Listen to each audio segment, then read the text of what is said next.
experimentando un milagro. ¿A quién tengo que ver para ver el milagro? Si tuvieras un espejo y lo pusieras delante de ti, ese que ves en el espejo, ese eres tú. Ese es el que necesita un milagro. Se necesitan, voy a hablar de 3 puntos o 3 principios para que ocurra un milagro. Como decía el hermano Fernando, los milagros son para avanzar, para crecer, para consagrarnos, para dar fruto, más fruto y mucho fruto. Los milagros no nos debemos encerrar en los milagros, gloria a Dios por eso, pero nos debe de acercarnos más a Dios. Como primera medida, he escogido el caso de Bartimeo. Primer punto, la condición o el estado del personaje. En este caso, Bartimeo, hijo de Timeo. ¿Cuál era el problema de él o la condición de él? Era ciego, estaba sentado y mendigando. Esa era la situación de Bartimeo. Ciego, sentado en el camino y mendigando. Dejemos a Bartimeo quieto y vámonos a nosotros. ¿Cuál es nuestra necesidad principal hoy? Primero tenemos que identificar qué es lo que necesitamos en nuestra vida, para luego el segundo punto y el tercer punto tenga su consecuencia, tenga su proceso.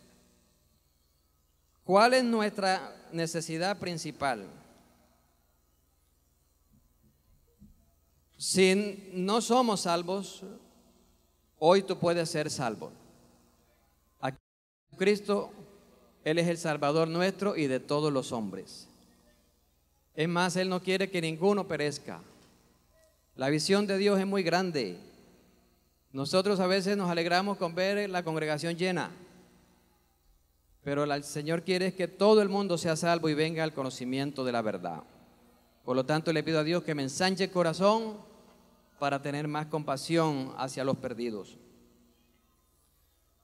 Si eres salvo, ¿qué pudiéramos decir? ¿Qué necesito? Yo no necesito nada, yo soy salvo. Bueno, ser salvo es un milagro, es una obra.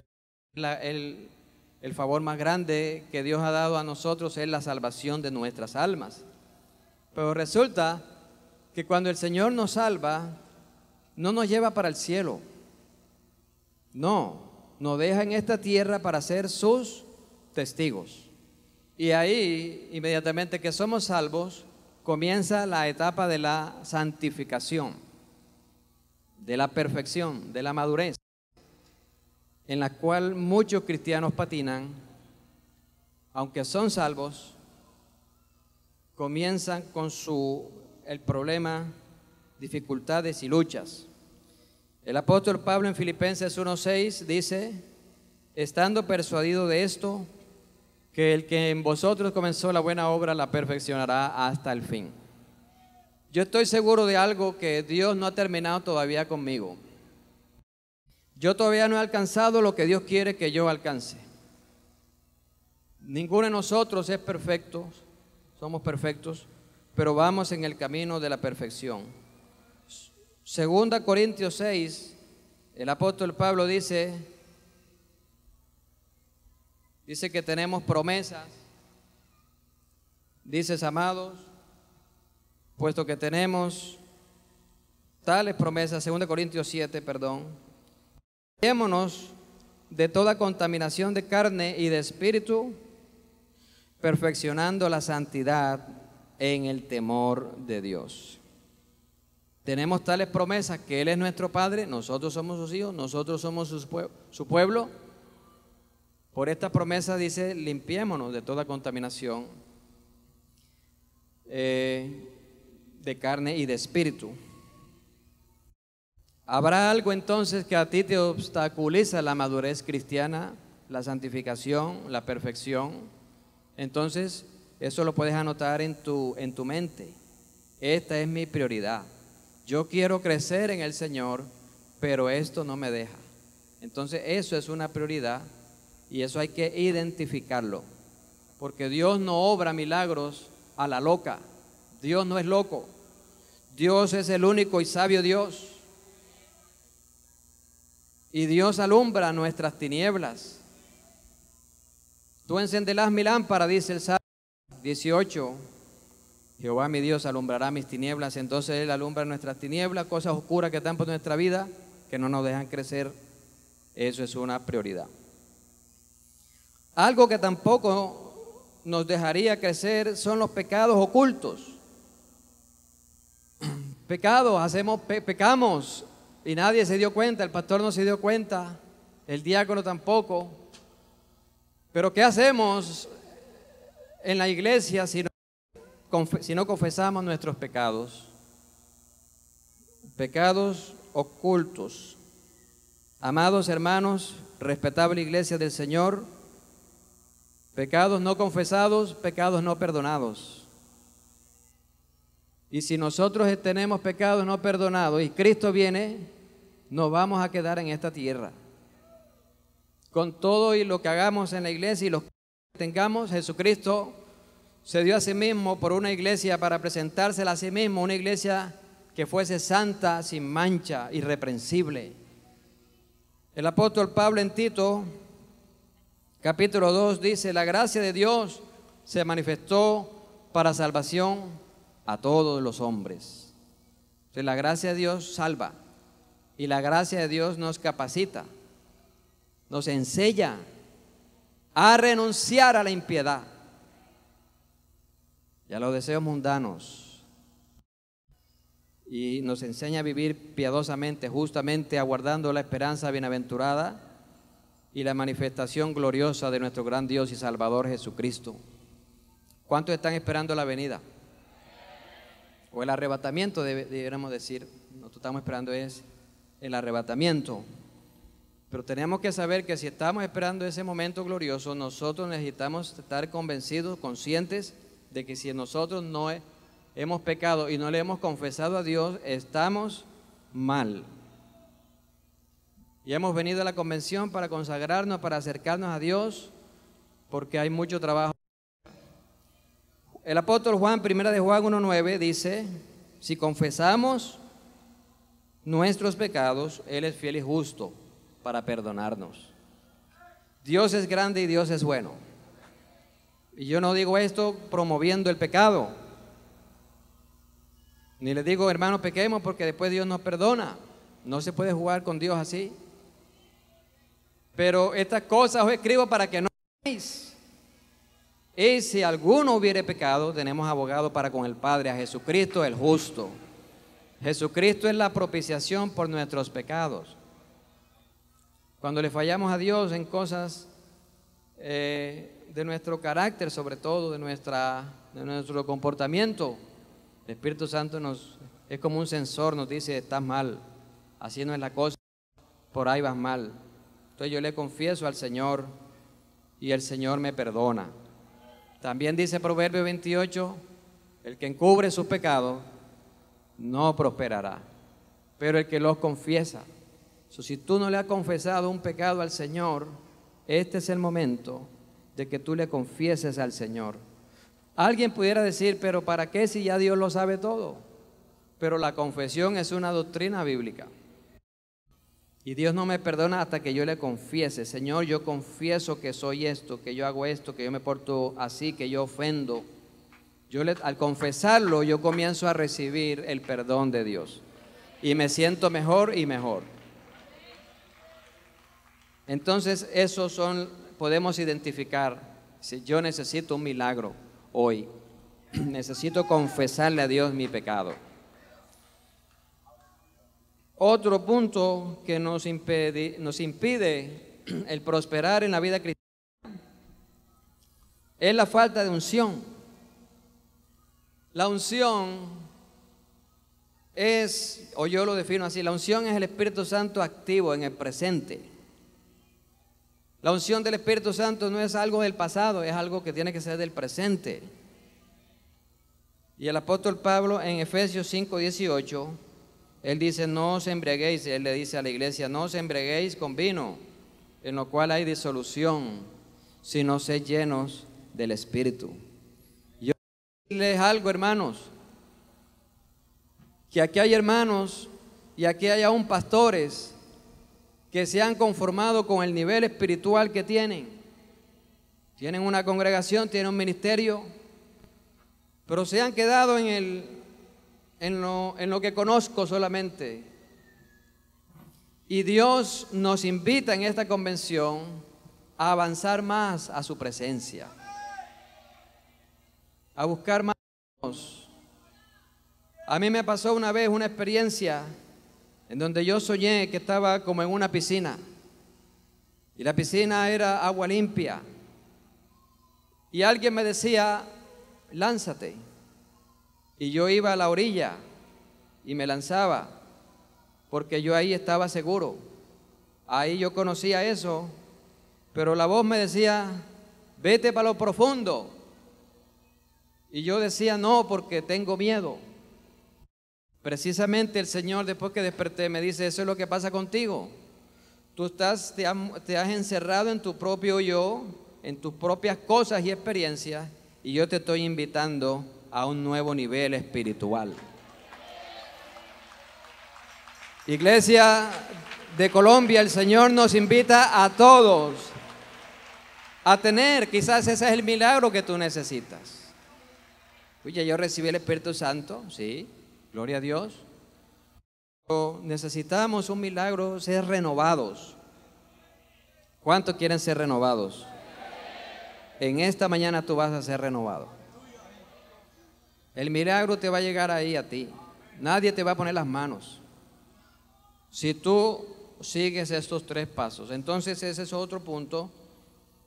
La falta de unción o la falta del Espíritu Santo fluyendo. Otro puede ser el estancamiento por causa de los afanes. Los afanes no son pecados, pero se puede convertir en pecado. Por aquí, por allá, corriendo por aquí, corriendo por allá, y nosotros no estamos, a veces, como dijo el profeta Jeremías, ellos corrían, pero yo no los había enviado. Ellos profetizaban, pero yo no les había hablado. Es la responsabilidad que tiene un predicador, es grande. Nosotros tenemos que tener mucho cuidado en decir algo que Dios no nos manda a decir.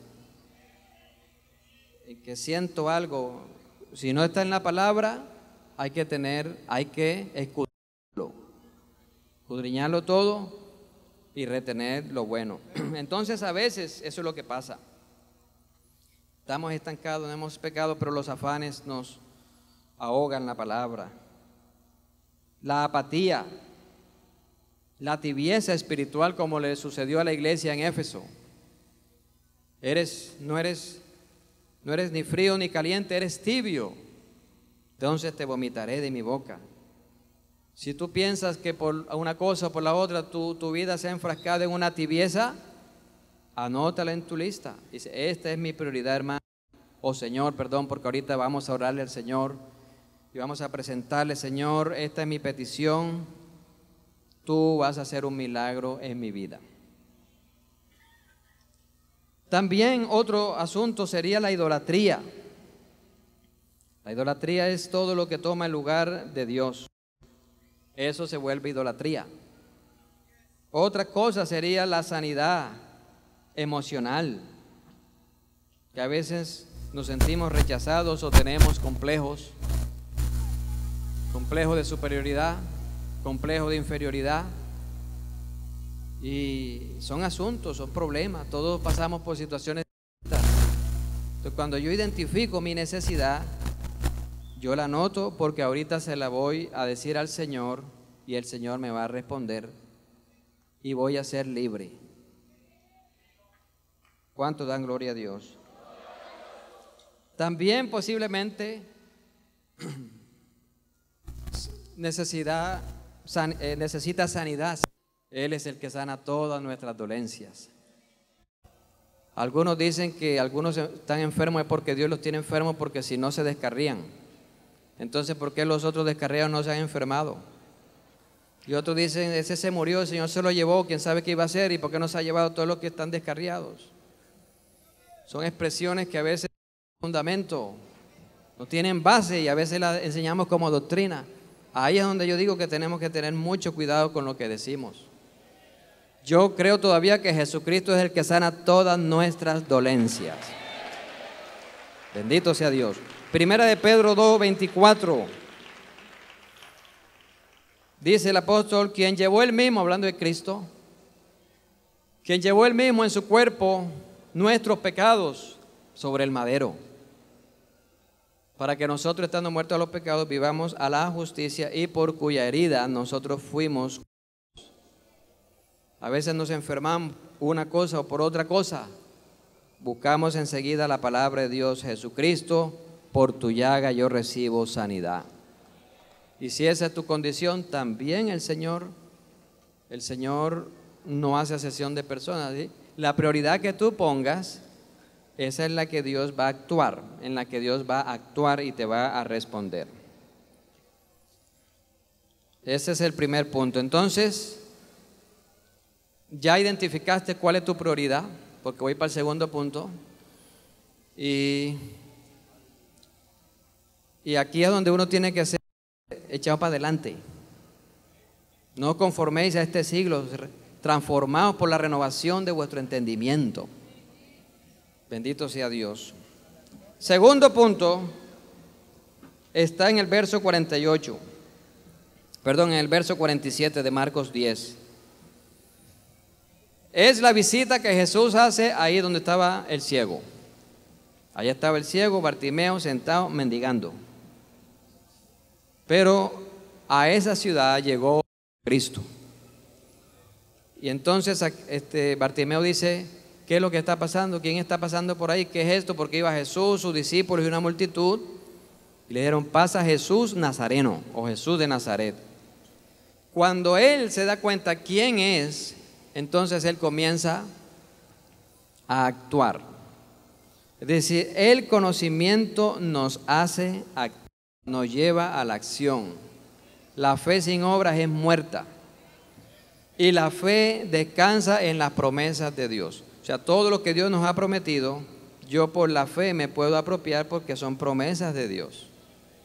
Y los cielos se abren para sus hijos. Jesús, sus discípulos y una multitud. Bartimeo pregunta, le responden, es Jesús Nazareno. Bartimeo actúa. ¿Estamos conscientes? Les pregunto. ¿Estamos conscientes que Dios está aquí? Pudiéramos decir, eso ni se pregunta, porque Dios es omnipresente, Él está en todas partes, y eso es cierto. Si subiera a los cielos, allá estás tú. Si bajara al abismo, allá estás tú. Si tomare las alas del alba, allá me guiará tu espíritu y me asirá tu diestra. Sí, es cierto. Pero el Señor está aquí también porque nosotros somos su cuerpo. Nosotros somos la iglesia. Y para el Señor la iglesia, que es su cuerpo, es la plenitud de aquel que todo lo llena en todo. Pertenecer a la iglesia del Señor es un privilegio. Ser sus soldados, sus discípulos, sus siervos, piedras vivas, miembro del cuerpo de Jesucristo es un privilegio. Y donde está su iglesia, allá está Jesucristo, ahí está Jesucristo. Por eso Jesucristo está en esta mañana aquí, como siempre ha estado. Pero lo quiero llevar un poco más allá. En Isaías 55 dice el verso 6: buscad a Jehová. ¿Qué dice? Buscad a Jehová mientras puede ser hallada. En otras palabras, yo debo aprovechar la hora del servicio. Sí, Dios me puede sanar cuando estoy comiendo,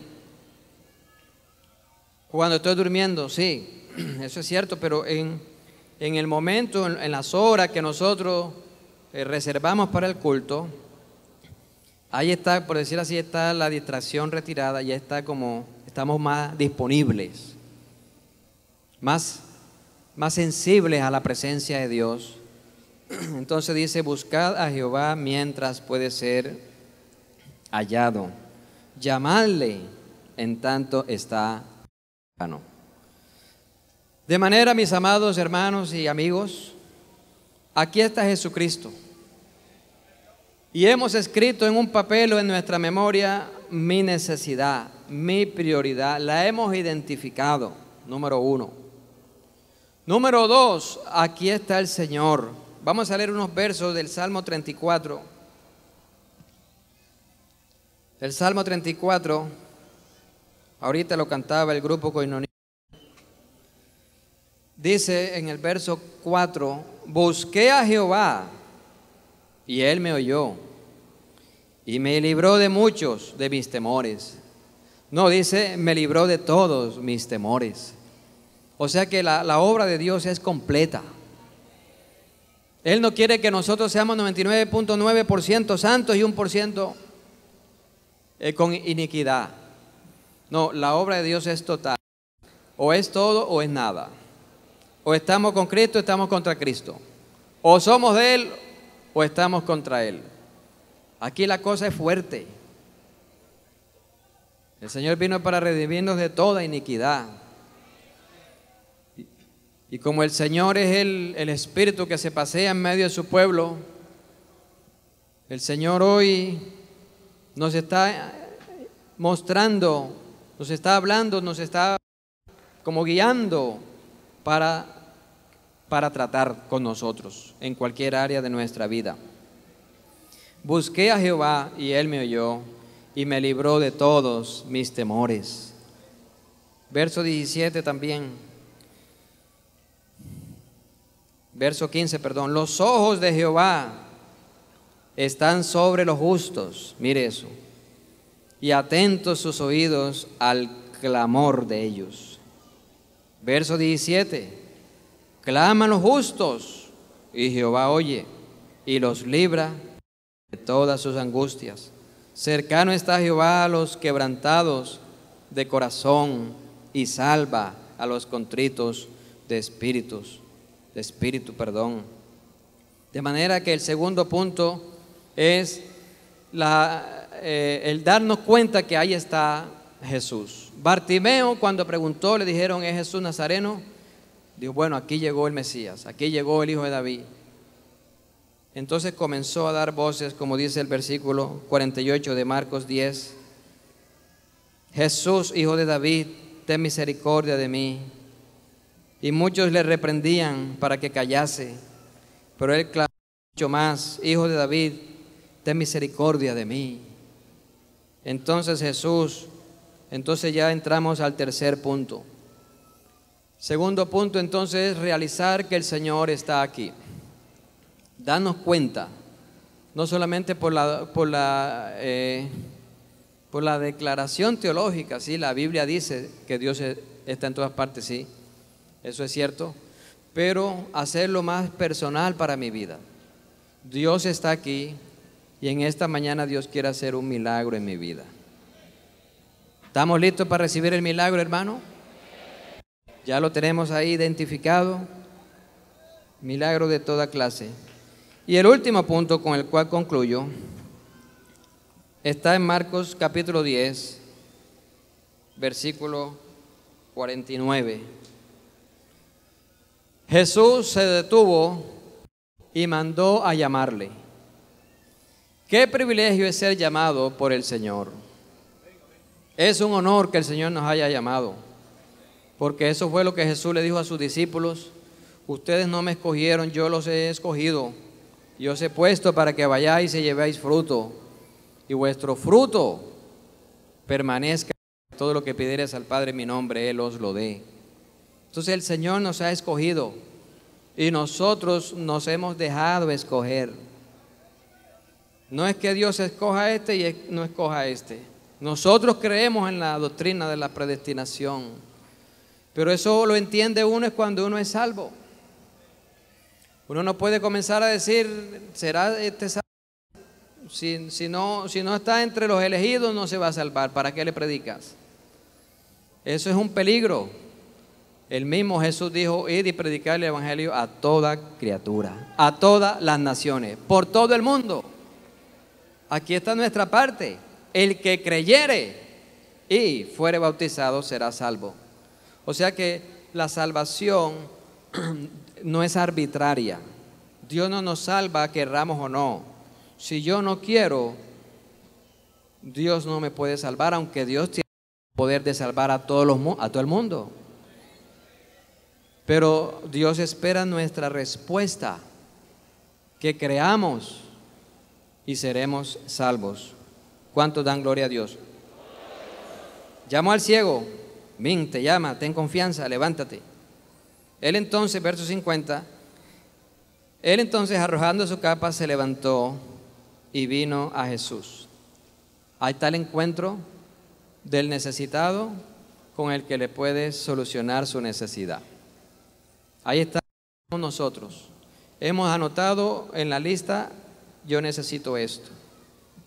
Cualquier cosa que el Espíritu Santo te haya mostrado a ti o a mí, esa es una necesidad.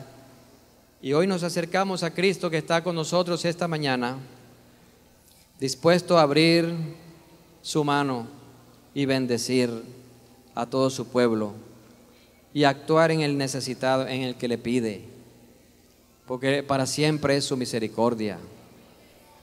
Jesucristo ha venido para darnos vida y abundancia. Tercer punto, el encuentro cara a cara. Él entonces, arrojando su capa, se levantó y vino a Jesús. Y vino a Jesús. Y la pregunta tan generosa, eso es lo que me admira del Señor. Tan generosa, tan humilde. ¿Por qué humilde? Porque el Señor sabe todo. Pero Él no le dijo, Bartimeo, ni me digas nada, yo sé lo que tú quieres. No, el Señor deja, el Señor 100% Jesucristo hombre, 100% Jesucristo es Dios, 100%. Su divinidad total y su humanidad total. Por eso dice Filipenses que él siendo Dios no se estimó ser Dios como cosa que aferrarse, sino que se despojó a sí mismo tomando forma de siervo, hecho semejante a los hombres, y estando en la condición de hombre se humilló. Y este es un ejemplo de su humillación. Preguntarle qué quieres que te haga, como diciendo que yo no sé lo que tú me vas a pedir, pero Jesús lo sabía. Pero esa es una pregunta humilde, amplia, abundante y específica. Nuestro Señor es específico, tanto que Él conoce cuántos cabellos tenemos nosotros en nuestra cabeza. Él nos conoce desde que nacimos hasta el último día que vivamos. Él nos conoce nuestro espíritu, alma y cuerpo. Y Él hoy, amado hermano convencionista, nos pregunta, ¿qué quieres que te haga? Vamos a ponernos en pie, hermanos, y vamos a tener unos minutos en la presencia de Dios. Yo he predicado la palabra, ahora el Espíritu Santo le toca a actuar. Pero Él no va a actuar si nosotros no nos acercamos a Dios, no damos las pautas. ¿Cuál es tu necesidad en esta mañana? Nadie te la tiene que oír, pero vamos. El Señor te pregunta, hermano, amigo, ¿qué quieres que te haga? Vamos a orar todos. Señor Jesús, confiésele a Dios qué es lo que tú necesitas. Señor, yo necesito salir de este conformismo. Señor, yo necesito exponerte mi pecado, confesarlo aunque ya tú lo sabes. Señor, yo necesito que tú me libertes de cualquier complejo, de cualquier trauma. Señor, yo necesito que tú toques mi cuerpo porque estoy enfermo. Cualquiera que sea tu necesidad, exprésasela ahí al Señor. Nadie te tiene que escuchar. Ahí está el Señor. ¿Qué quieres que haga? Que me aumentes la fe, que me des un refrigerio espiritual, que me des una nueva unción.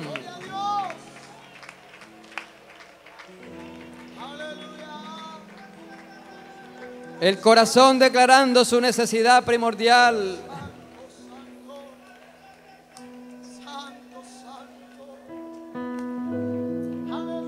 Vamos a orar en el nombre de Jesús. Tú enciendes mi lámpara, tú iluminas mis tinieblas. Cualquier área ajena al Espíritu Santo,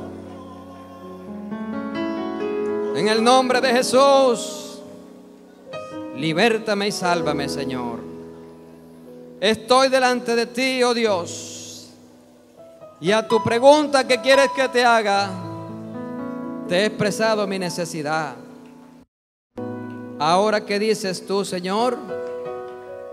Maestro, que recobre la vista. Y Jesús le dijo: vete, tu fe te ha salvado. El Señor te dice, iglesia, hermano, recibe el milagro. Yo abro puertas en esta hora para que recibas libertad, perdón, sanidad, restauración, una nueva unción del Espíritu Santo, una nueva experiencia. Si salabará, manda la haya.